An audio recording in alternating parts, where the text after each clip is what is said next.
মালিক তুমি কি পারো না? পারো না কেন? কেন? তোমার কাছে আমার প্রশ্ন। আমার বাবা রক্তে দেহ কেন লাল? কেন আজকে আমার বাবা আঘাতপ্রাপ্ত? তায়েফের জমিনে বাবা গিয়েছিল তোমার কালেমার দাওয়াত দেওয়ার জন্য। আমার আব্বা তো নিজের কথা বলতে যায়নি, গিয়েছিল তুমি মালিকের একত্ববাদের দাওয়াত দেওয়ার জন্য। ও মালিক, জবাব চাই, জবাব। ইব্রাহিমের জন্য যদি নমরুদের আগুন ফুলের বাগান বানায়া দিতে পারলে, মূসার জন্য যদি নীল দরিয়া শুকায় তুমি রাস্তা বানায় দিতে পারলে, আমার আব্বার জন্য, তিনি তো তোমারই হাবিব, কেন তুমি ওই পাথরকে তুলা বানাইতে পারলে না? আল্লাহ নবী তখন হাত ধরে কই, মা এভাবে আল্লাহর সাথে কথা কয় না, মা এভাবে আল্লাহর সাথে কথা বলে না।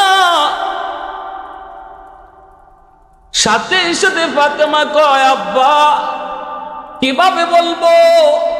বাবা গো, মন রে বুঝাইতে পারি না, তুমি তো আমার আব্বু, আমি তো তোমার মেয়ে, কেমন করে আমি তোমার এই আঘাত সহ্য করব? ও বাবা, বাবার দরদ তুমি কি বুঝো? তুমি তো বাবার দরদ বুঝো না, জন্মের আগেই বাবা হারাইছো। আর তোমার আল্লাহ তো বাবাই নাই, তোমার আল্লাহর তো মাও নাই। ও বাবা, তুমিও তো বাবার দরদ বুঝো না, তোমার আল্লাহ তো বাপ মা নাই, বাপ মার দরদ কেমন বুঝবে? দরদ তো বুঝে ফাতেমা, কারণ ফাতেমার বাবার এই অবস্থা ফাতেমা নিজের চোখে দেখতেছে। কেমন করে সইব বাবা গো, কেমন করে সইব? নবীজির চোখ থেকে দর দর করে পানি পড়ে, ফাতেমা কান্দে। নবীজি আবারও আদর করে কয়, মা এইভাবে কইস না, মা এইভাবে কয় না, এইভাবে কয় না। ফাতেমা তখন চোখের পানি মুছেন, পানিটা গরম করেন, নবীজির আঘাতপ্রাপ্ত জায়গাগুলি গরম পানি দিয়া কাপড় ভিজে ভিজে ফাতেমা তিনি সেক দিতেছেন। আল্লাহর নবী কিছুটা আরাম পান, আরাম পান। ফাতেমা পীর পীরে আল্লাহর কাছে কান্দে আর কই, মালিক, ও মালিক তুমি রাগ করো না, আল্লাহ তুমি আমার উপর গোসা করো না। আল্লাহ মনটি বুঝাইতে পারি নাই, আমার এভাবে কথা বলা উচিত হয় নাই। আল্লাহ তুমি আমাকে ক্ষমা করো, আল্লাহ তুমি আমার আব্বারে তুমি আরাম দাও। এই বলে যখন তিনি সেবা করতেছেন, নবীজির মাতা মুবারক খাতুনে জান্নাতের কুলের মধ্যে নবীজি আরাম পাইতেছেন, খাতুনে জান্নাত তিনি আরাম দিতেছেন, সেবা করতেছেন। এর ভিতরে দু জাহানের বাদশাহ রহমাতুল লিল আলামিন নবীজির ঘুম এসে গেল। আল্লাহর নবী একটু আরাম পাওয়ার কারণে ঘুম এসে গেল। নবীজি চোখ লাগা মাত্রই স্বপ্নে দেখেন নবীজির মাতার পাশে দুঃখিনী মা আমেনা বসা আছেন গো, আর নবী তার মায়ের কোলেই মাথাটা রেখে আছেন। মা আমেনা নবীকে সেবা করতেছেন, সান্ত্বনা দিতেছেন। মূলত নবীজি মাথা রাখছেন কলিজার টুকরা মেয়ে ফাতেমার কোলে, কিন্তু স্বপ্নে দেখেন, স্বপ্ন যুগে মা আমেনা তিনি নবী মাথাটা কোলে রাইখা সেবা করেন। ওই অবস্থায় নবীজি সাথে সাথে মাকে পেয়ে আর দেরি করলেন না, সাথে সাথে মার হাতটা ধইরা বলতেছেন, মা গো, ও মা, 6 বছর বয়সে তোমাকে মক্কা মদিনার রাস্তা আবওয়া নামক জায়গায় হারাইছি। সেদিন থেকে আর কোনোদিন মা বলে ডাকতে পারি নাই। মা গো মা, সেদিন থেকে আমি আর কোনোদিন মা বলে ডাকতে পারি নাই। মা, আজ অনেক দিন পরে তোমাকে পেয়েছি, আজ আমি তোমাকে যেতে দেব না। মায়ার নবী দয়ার নবী এতিম, জন্মের আগে নবী বাবা হারাইছেন, 6 বছর বয়সে মাকে হারাইছেন। আব্বু আব্বু বলে ডাকেন, মা আমার আব্বু কই? কত বাবা তার সন্তানকে কপালে চুমু দেয়, আদর করে। এই দৃশ্যগুলি যখন আমি দেখি গো, আমি আর নিজেকে সামলায় রাখতে পারি না। অঝোর দাঁড়ায়, চোখে অশ্রু ঝরে। শুধু চিন্তা করি, আজ যদি আমার আব্বা দুনিয়ায় থাকতেন, আমার আব্বা তো আমাকে এইভাবে আদর করতেন। মা, আমার আব্বা কোথায়, আব্বা কোথায়? নবীজির আম্মা তখন নবীজির দাদা আব্দুল মুত্তালিবকে বলতেছেন, বাবা গো, আপনার নাতি শুধু আব্বা আব্বা করে। নবীজির দাদা আব্দুল মুত্তালিব তখন বলতেছেন, মার যাও, আমার নাতিটাকে লইয়া মদিনায় যাও, যেখানে বাবার কবর কেন অন্তত দেখায় নিয়ে আসো। নবীজির আম্মা রওনা দিয়া দিছেন, সাথে নিছেন উম্মে আয়মন বাদিকে। মদিনায় গেলেন, নবীজির বাবার কবর, আব্দুল্লাহর কবর। মা যখন আঙ্গুল দিয়ে ইশারা দিয়া দেখায় দেয়, বাবা মুহাম্মদ, এই যে তোমার আব্বুর কবর। শিশু নবী বাবার কবরে উপকাশি দেয়া, কবরের উপরে নিজের চিত হয়ে শুইয়া, বাবাকে যেভাবে সন্তান বাবার উপরে ওইটা বাবার গলা জড়ায় রাখে গো, এইভাবে দয়ার নবী কবরের উপরের মাটিতে যেন বাবাকে বুকে জড়ায় কান্দেন আর বলতেছেন, আব্বু, পৃথিবীতে জন্মের পর আজও পর্যন্ত আব্বু বলে ডাকতে পারি নাই। বাবা ডাকের ভিতরে কত মজা আমি নবীতা জানি না, আমি মুহাম্মদটা জানি না। চোখের সামনে আমার বন্ধুদেরকে বাবা আদর করে, চুমু খায়। সন্ধ্যা হয়ে গেলে পরে বাবা সন্তানের খুঁজে বের হয়, কিন্তু আজও পর্যন্ত তুমি আমাকে কোনো দিন নিতে আসলা না। আব্বু, আমি আমার মনকে কেমনে বুঝাই। এই বইলা যখন দয়ার নবী ইনিয়ে বিনিয়ে কাঁদতেছেন, কয়েকজন ইহুদি নবীর কান্না দেইখা তারাও কান্না শুরু করলো। ইহুদি একজন পাদ্রী, সে তাওরাত কিতাবের পণ্ডিত ছিল। নবীজির কান্না দেইখা এবং নবীজির চেহারা দেইখা, নবীর লক্ষণগুলি দেইখা ইহুদি পণ্ডিত চিনে ফেলেছে, এই বালক তো মুহাম্মদ, মনে হয় আখেরি নবী। সাথে সাথে ডাক দিয়া বলতেছে, মা গো, এই বাচ্চা বুঝি তোমার? নবীজির আম্মা কান্দেন আর চোখের পানি মুছে বলেন, হ। ইহুদি পণ্ডিত কয়, বাচ্চার নাম মুহাম্মদ, তোমার নাম আমেনা। আর কবরে যে শুয়ে আছে গো, এই কবরের মানুষটা হলো তার বাবা, নাম হলো আব্দুল্লাহ। নবীজির আম্মা আমেনা অবাক হয়ে গেলেন, কেমন করে আপনি জানেন আমার নাম আমেনা, আমার সন্তানের নাম মুহাম্মদ, বাবার নাম আব্দুল্লাহ কেমন করে জানেন? ইহুদি পণ্ডিত কই, মা, আমি তাওরাত কিতাবের একজন পণ্ডিত। তাওরাত কিতাবের ভিতরে আখিরি জমানার নবী কখন আসবেন, কোন সময়ে আসবেন, কখন মদিনায় আসবেন, বাবার নাম কি হবে, মার নাম কি হবে, চেহারাটা কেমন হবে, তার লক্ষণ কি হবে, সবগুলি আমি যখন মিলাইলাম, একে একে সবগুলি মুহাম্মদের সাথে মিলে গেল। এজন্য আমি চিনে ফেলেছি গো মা, আর দেরি করো না, মদিনার আবহাওয়া ভালো না, এখানে কিন্তু তার ক্ষতি হতে পারে, দ্রুত তোমরা মক্কায় চলে যাও। আল্লাহর নবীকে লইয়া নবীর মা আমেনা নবীকে নিয়ে তিনি আবার রওনা দিয়া দিছেন, সাথে উম্মে আয়মন। মক্কা মদিনার মাঝামাঝি রাস্তা বোয়া, যেখানে কোনো মানুষ নাই, ঘর নাই, বাড়ি নাই, এমন এক জায়গায় আসা মাত্রই রাত শেষ রাতের দিকে নবীর মা আমিনা তিনি অসুস্থ হয়ে পড়লেন। প্রচন্ড জোর, মুহূর্তের ভিতরে তিনি আর পা চলে না, মুহূর্তের ভিতরে আর সামনে যেতে পারেন না, জায়গায় তিনি শুয়ে পড়লেন। চরম পর্যায়ে শরীরের অবনতি, সাথে সাথে ডাক দিয়ে বা মুহাম্মদকে ডাক দিয়ে আনতেন। কাছে আইনা বলেন, বাবা মুহাম্মদ আয়, বুকে আয়, আয় বাবা বুকে আয়। মনে হয় সূর্য ডোবার পরই আর মা দুনিয়াতে থাকবো না, আয় বাবা বুকে আয়। কেমন করে মা তোরে কই, কেমন করে মা তোমারে বুঝাই, বাবার কবর দেখতে আইসা মাকেও হারাইতেছ, বাবার কবর দেখতে আইসা মাকেও হারাইতেছ। কেমনে তোমার কইরে বাবা, আয় মার বুকে আয়, এই বুক আর কোনোদিন পাইবা না, আয় বাবা আয়।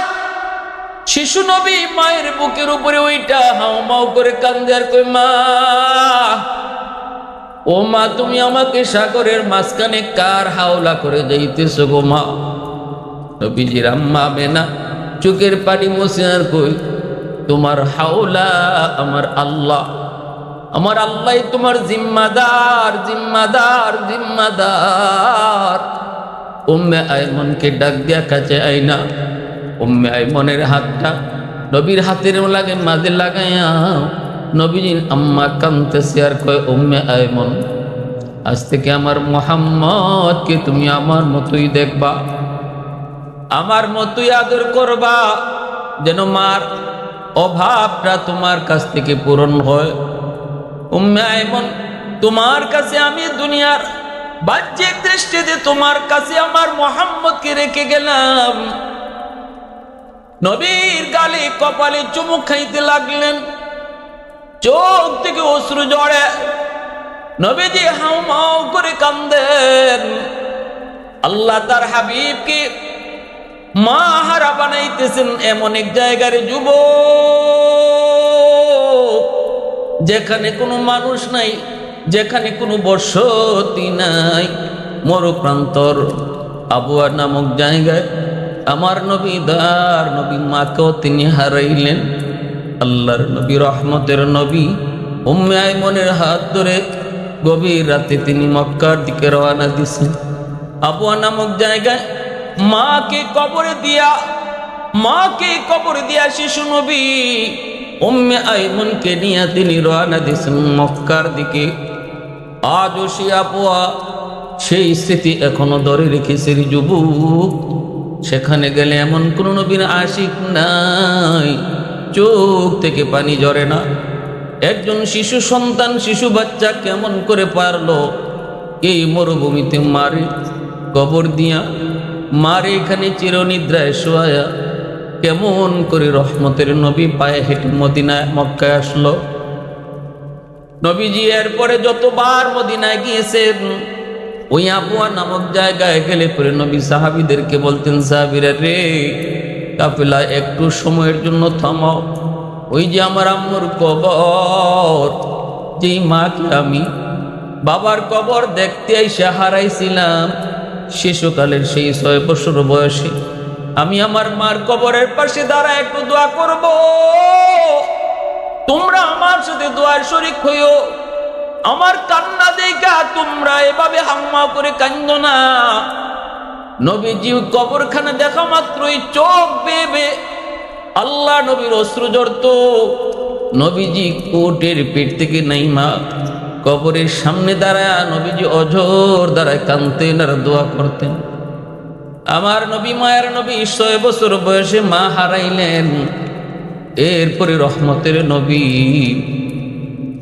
আম্মা ডাকার দিতে পারেন না গো, কিন্তু নয়া মায়ার নবীর মা পাইছেন ফাতেমাকে।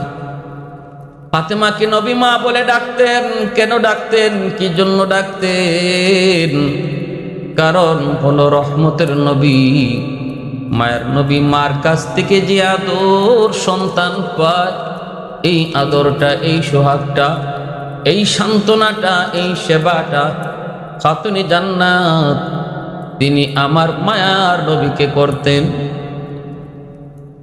আম্মা জান খাদিজাতুল কুবরা রাদিয়াল্লাহু তাআলা আনহার ইন্তেকালের সময় নবী যেমন কাঁদেন, ফাতেমাও কাঁদেন। ফাতেমা চুঠো নবী যখন বারবার শুধু একই চিন্তা করে কাঁদতেছিলেন, চোখের পানি ঝরা, আমার খাদিজা যতদিন ছিল বেদিন বেঈমানরা আমার দিকে চোখ তুলে তাকাইতো না। খাদিজা আমাকে সান্ত্বনা দিত। কখনো যদি আক্রান্ত হয়েছি, খাদিজার সান্ত্বনা পেয়ে আমি শান্ত হতাম। আজ আমাকে কে সান্ত্বনা দিবে? আজ আমাকে কে সান্ত্বনা দিবে গো? তখনই ফাতেমা আমার নবীর মায়ার নবীর চোখের পানি মুইসা সান্ত্বনা দিয়ে বলতেন, বাবা গো, ও বাবা, ফাতেমা যতদিন আছে তোমাকে কোনোদিন কোনো অভাব বসতে দেব না। এজন্যই তায়েফের ময়দান থেকে রাসূল যখন রক্তাক্ত হয়ে মক্কায় ফিরেন, মায়ার নবী দয়ার নবীকে ওই ঘরে রেখে খাতুনে জান্নাত দরজা বন্ধ করে আল্লাহর সাথে বাতচিত শুরু করে দিলেন। আল্লাহ, তুমি কি পারো নাই গো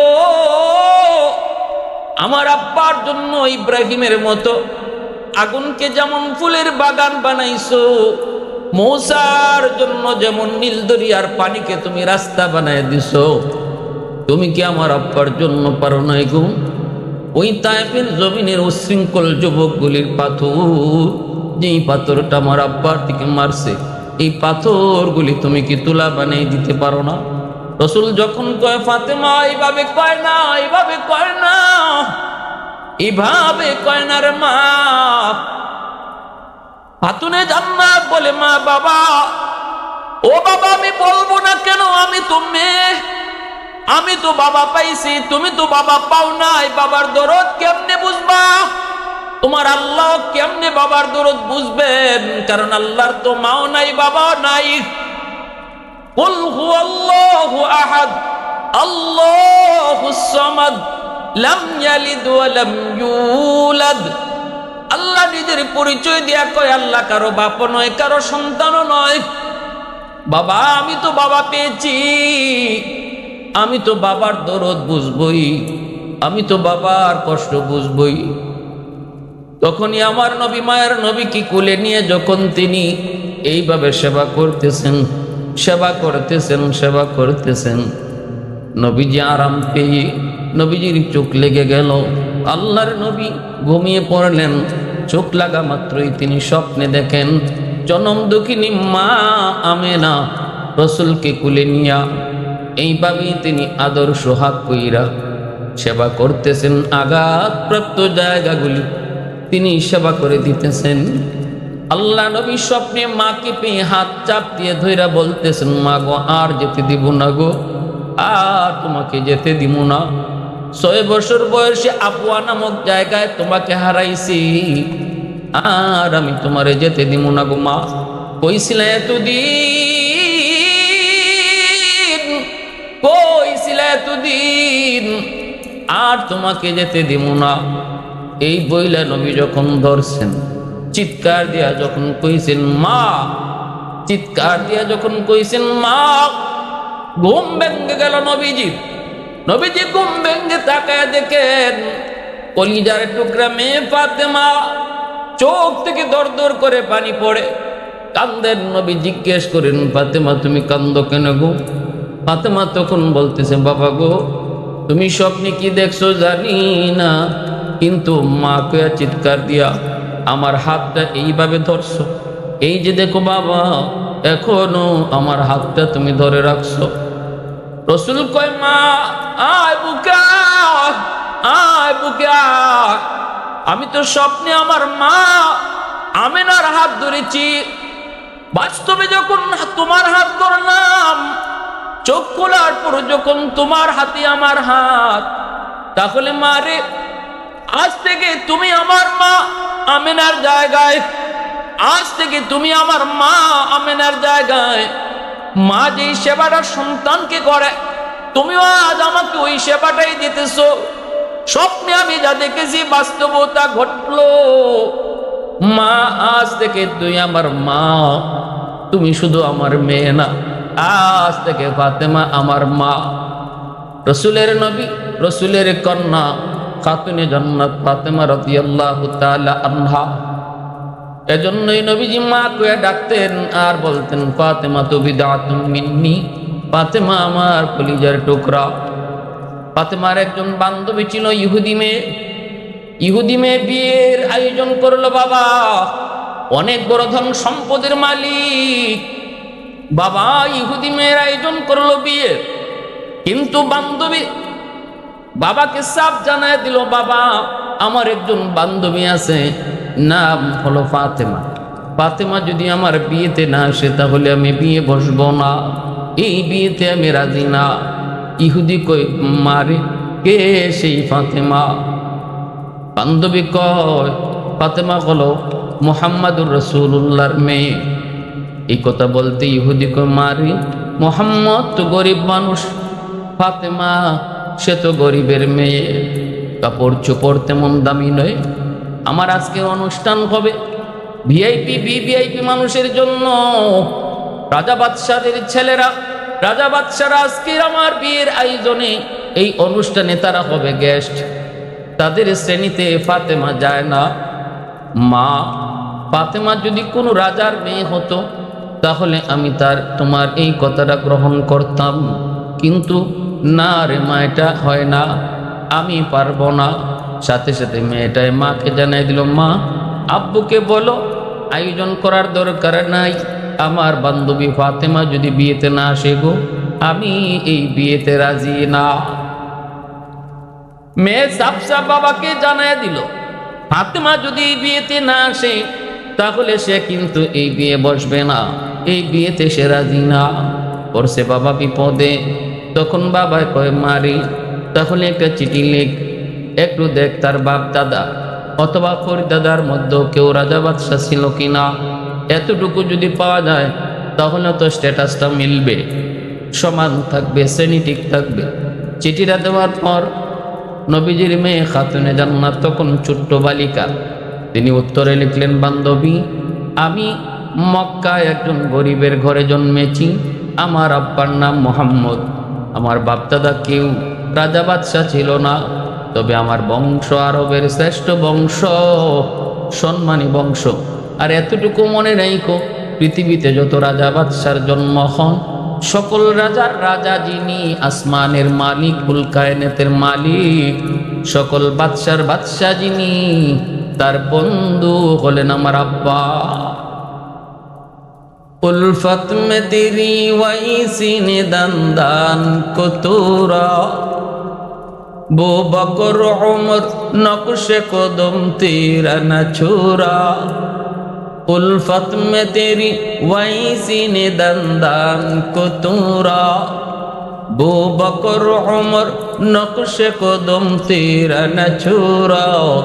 आयुशाक नबी वाकी असरार मदीना, सुल्तान का सुल्तान है सुल्तान मदीना, सरकार का सरकार है सरकार मदीना, गुलजार का गुलजार है गुलजार मदीना। अल्लाह ने मक्का ही में ये काबा बनाया, इस काबा का काबा तेरी मरकद को बनाया। अल्लाह ने मक्का ही में ये काबा बनाया, इस काबा का काबा तेरी मरकद को बनाया। ऐसा लम्हा जी चले जा राह मदीना, सुल्तान का सुल्तान है सुल्तान मदीना, सरकार का सरकार है सरकार मदीना, गुलजार का गुलजार है गुलजार मदीना। এইবার ইহুদি কয় না, তাহলে হবে না। মেয়ে সাপ সাপ জানায় দেয়, তাহলে আমিও বিয়ে বসবো না। পড়ল বিপদ। আল্লাহ নবী, রহমতের নবী, মায়ার নবীর কাছেও যখনই খবর চলে আসলো, সাথে সাথে জিব্রাইলে আমিন।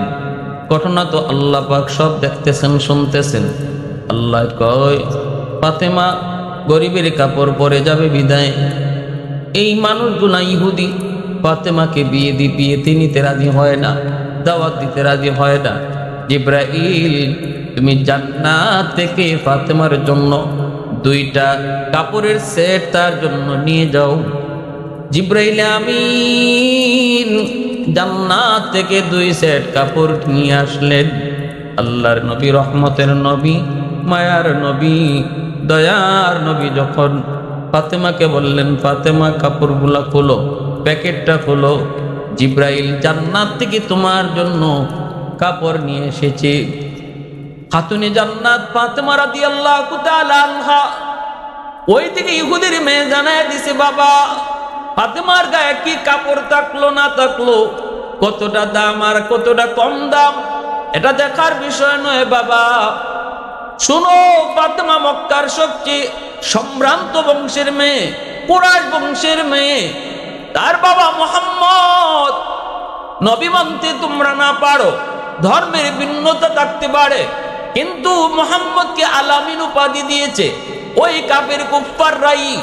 তোমরাই মুহাম্মদকে আলামিন বলো, সম্মানী বলো, একজন সম্মানী ব্যক্তি। অতএব বাবা আমি জানাই দিলাম, দাওয়াত দেওয়াই লাগবে। ফাতেমা কি কাপড় পরে আসলো সেটা দেখার বিষয় নয়, ফাতেমা না আসলে আমি বিয়ে বসবো না। শেষ পর্যন্ত জান্নাতি পোশাক তিনি পাইলেন। এই জান্নাতি পোশাক পইরা যখন বান্ধবীর বিয়ের আসরে তিনি ঢুকলেন, সবগুলি মানুষের কান খাড়া হয়ে গেছে। দুনিয়ার কাপড়ের সাথে কোনো মিল নাই, দুনিয়ার কাপড় এত সুন্দর হয় না। জান্নাতি কাপড় এত সুন্দর, এত সুন্দর, এত দামি, এত অলংকার সজ্জিত, সবার চোখ খারাপ হয়ে গেছে, কান খারাপ হয়ে গেছে, চোখগুলা বড় বড় হয়ে গেছে। বান্ধবীর কাছে যা বসলেন, শুধু কাপড়ের সৌন্দর্য নয়, এই কাপড় থেকে এমন এক খুশবু বের হয়েছে, গোটা এলাকা খুশবুতে মোহিত হয়ে গেল। বান্ধবী কাছে বইসা কয়, বান্ধবী এই কাপড় কোত্থেকে আনছো? সবাই তোমার পোশাকের দিকে তাকায়, পোশাকের দিকে সবাই তাকায়। কোন মার্কেট থেকে পোশাক আনছো সবাই তো জানতে চায়। খাতুনে জান্নাত কই, বান্ধবী এটা দুনিয়ার কোন মার্কেট নয়, এই পোশাকের সেলসম্যান হলেন জিব্রাইল, মালিক হলেন আল্লাহ, মার্কেটের নাম হলো জান্নাত। বান্ধবী কই এই মার্কেটে কেমনে যেতে হয়? কই মার্কেটে যাওয়ার রাস্তা হলো সিরাতে মুস্তাকিম, একটা কালেমা পড়তে হয়, ওই কালেমা পড়লে পরে এই পথ পাওয়া যায়। কোন সেই কালেমা একটু কম? সবাই তো কাপ্পা কাপড় দিকে, পোশাক দিকে পাগল। সেই মার্কেটে যাওয়ার রাস্তা কোনটা? কই মার্কেটে যাওয়ার রাস্তা হলো লা ইলাহা ইল্লাল্লাহু মুহাম্মাদুর রাসূলুল্লাহ সাল্লাল্লাহু আলাইহি ওয়াসাল্লাম। অধিকাংশ মানুষ এই কথা শুই না, কালেমা পড়ে ওই কথা শুই না, সবাই অবাক হয়ে গেল, সবাই অবাক হয়ে গেল। আর বাবার বলে দেওয়া সেই কালেমা মেয়ের মুখ থেকে শুই না, কালেমা পড়ে সবাই মুসলমান হলো।